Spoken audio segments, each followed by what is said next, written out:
আজকের মধ্যে এই শপথ পড়াতে হবে, নয়তো আন্দোলন সংগ্রাম করে এই ন্যায্য দাবি কিভাবে আদায় করতে হয় ঢাকাবাসী তা ভালো করে জানে। এই নগর ভবনের সামনে সমবেত হয়েছি ঢাকাবাসী।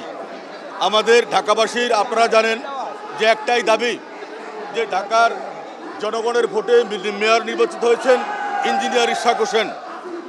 এই মেয়র নির্বাচিত হওয়ার পরও এই বর্তমান যে ইন্টারিম গভর্নমেন্ট এই তার শপথ নিয়ে যে তালবাহানা করছে, শপথ নিয়ে ছলচুতুরি করছে, তার ওই প্রতিবাদে আজকে দীর্ঘদিন ঢাকাবাসী এখানে সমবেত হচ্ছে, বিক্ষোভ করছে, তারা তাদের ক্ষোভের কথা জানাচ্ছে। কিন্তু আমরা বর্তমানে যে সরকারে রয়েছে ডক্টর মোহাম্মদ ইউনূস, আমরা তাকে সম্মান করি, শ্রদ্ধা করি, এদেশের মানুষ তাকে এখনও বিশ্বাস করে।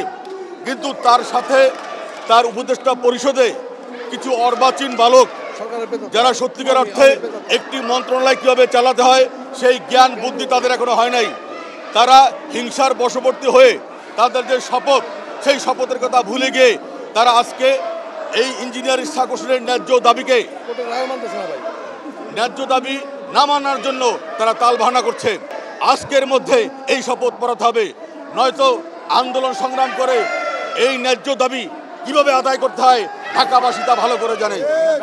এই নব্য ফ্যাসিস্ট যারা এই দায়িত্বে রয়েছেন, তারা উনার শপথকে দেরিতে করা হলে ওনার বিরুদ্ধে ষড়যন্ত্র করা হয়েছিল।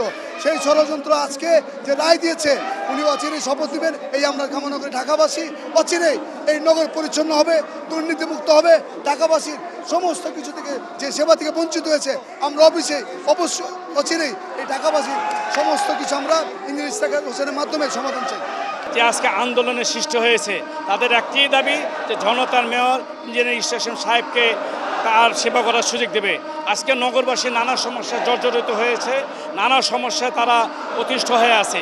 সুতরাং এখান থেকে উত্তরণের জন্য সরকার অনতিবিলম্বে তাকে শপথের মাধ্যমে তাকে সেবা করার সুযোগ দেবে। বিগত সফল মেয়র বীর মুক্তিযোদ্ধা সাজেদ হোসেন খোকাকে নিয়ে ষড়যন্ত্র করছিল দুই ভাগ করে, এবং তার ছেলে আইনের মাধ্যমে, আইনকে আমরা শ্রদ্ধা করি, আইনের মাধ্যমে গেজেট পাস হয়েছে, নির্বাচন কমিশনার গেজেট পাস করেছে, তাকে শপথ করিয়ে দেওয়া উচিত। এবং এলজি উপদেষ্টার তালবাহানা করছে দুর্নীতিবাজ, দাদাবাদ সে শপথ নিয়েছেন। আমরা অবিলম্বে তার শপথ করে ফুলের মালা দিয়ে আমরা তাকে মেয়র হিসেবে দেখতে চাই।